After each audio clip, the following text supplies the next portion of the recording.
Sobat Digital yang budiman. Jadi kita kedatangan tamu Dimas Aditya Nugraha. Halo. Ya, dari KP Kemenkominfo. Jadi ini kita sekarang akan membicarakan tentang bagaimana besarnya peluang setelah terjadi migrasi dari analog ke TV digital ini dalam hal konten kreator Mas Dimas. Oke, siap. Jadi Mas Dimas ini mengelola GPR TV dan juga Indonesia Baik. Ini salah satu andalan di Kemenkominfo.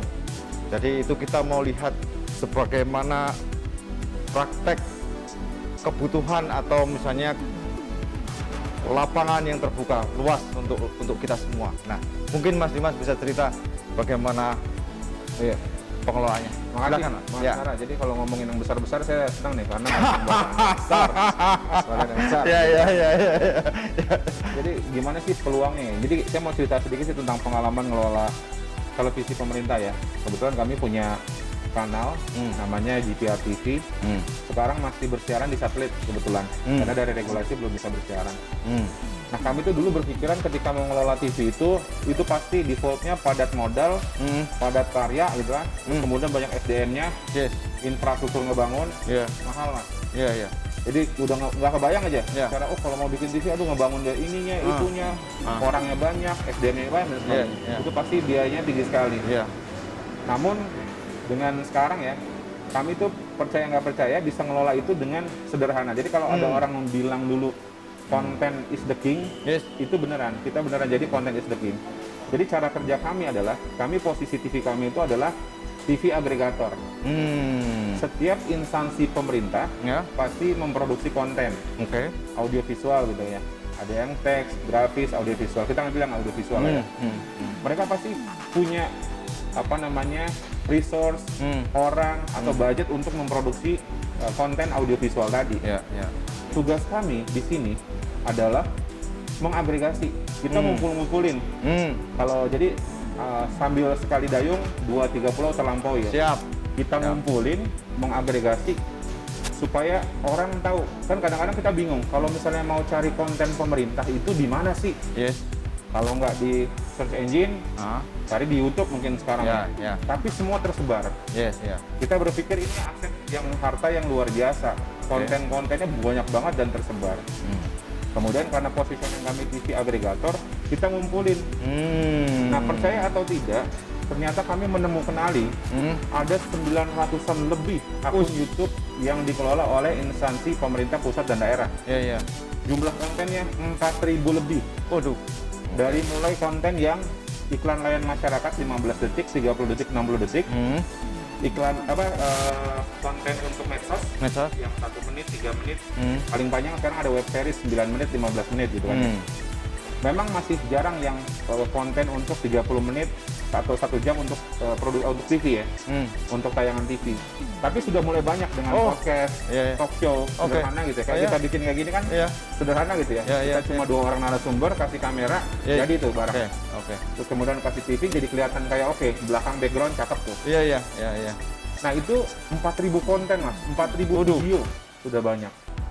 Nah, akhirnya dengan kekuatan konten tadi, 2 hal yang kami lakukan sekarang. Pertama, konten yang banyak itu kita bisa bikin playout untuk bersiaran 24 jam.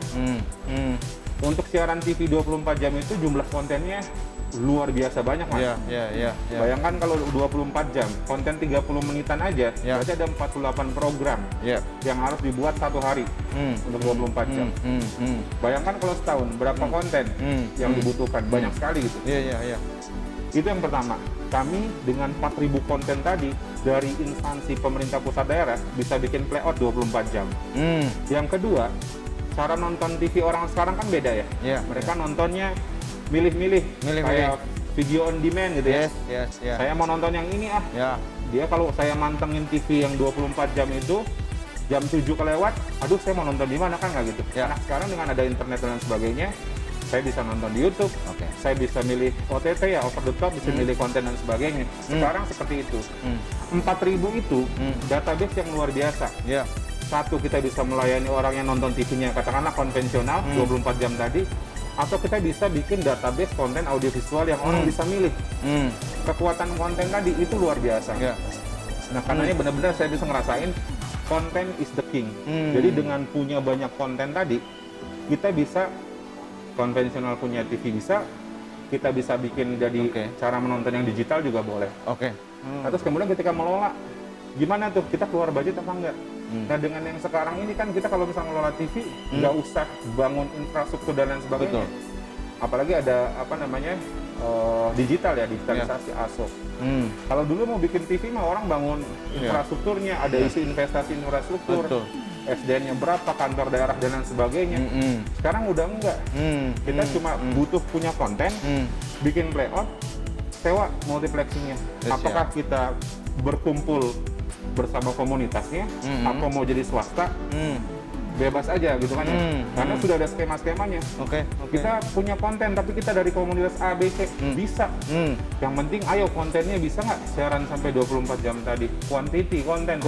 Ketika ngomong soal bersiaran, kuantitas konten penting. Kualitas nanti kita obrolin dulu kan. Yang penting bisa bersiaran nih 24 jam.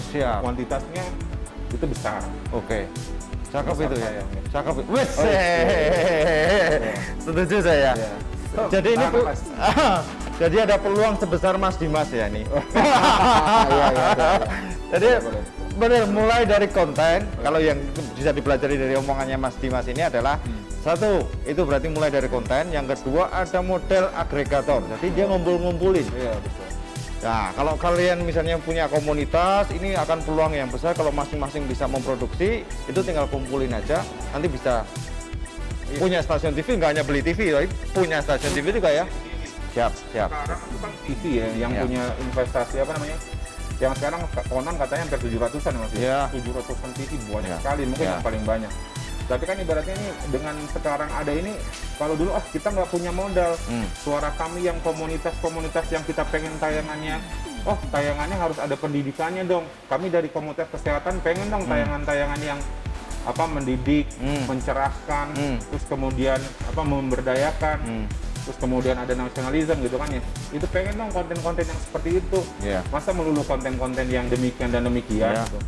Itu bisa, ayo berkumpul teman-teman yang punya satu visi misi tadi dengan komunitas, skemanya ada. Kita dorong apa yang kita dorong, konten banyakin kan gitu ya. Makanya kita sekarang dorong gimana caranya, apalagi sekarang ya, teknologi sekarang ya, ada muncul namanya mobile journalism. Jadi kalau dulu bikin konten itu kan pakai kamera yang beratnya segala, terus kemudian tripod, lampu ini dan lain sebagainya. Sekarang dengan modal handphone ya, modal handphone itu kita sudah bisa bikin konten. Siap.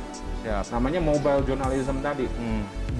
Kalau untuk siaran TV ini kan minimal HD itu kan 720 ya Mas ya. 720. Di handphone kita bahkan lebih dari 720, 4K Mas. Jadi artinya dengan menggunakan handphone aja, kualitasnya itu udah lebih dari kualitas broadcast. Udah bisa, kita cuma butuh 720 buat tayangan di TV HD, Full HD 1080 kan kira-kira. 1080 ya. Di smartphone 4K aja dapat. Gitu kan? Jadi tinggal satu pakai handphone gitu kan, makanya pakai tripod lah, apapun itu, stabilizer. Terus kemudian suara. Soal konten kan itu, sisanya kreativitas kita mau bikin kayak gimana. Makanya muncul vlogger lah, youtubers dan lain sebagainya, dengan perangkat-perangkat yang mungkin sederhana, tapi dia punya konten. Dan bahkan konten-konten tadi lari ke TV juga kan, gitu. Dan kita sering menemui gitu ya, siaran dari YouTubers lah. Ini kok ada di YouTube, ada di TV juga. Malah TV beli yang orang itu. Ini hal-hal menarik yang akan terjadi ketika kita digital switch on 2 November 2022 ya, sekitar setahun setelah dari sekarang. Itu peluang yang seperti diceritakan Mas Dimas ini akan terbuka luas.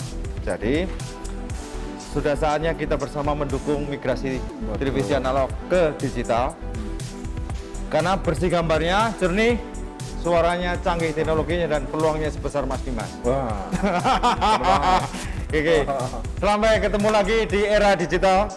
Teman-teman semua, salam digital. Sehat semuanya, kita jaga kesehatan. Terima kasih.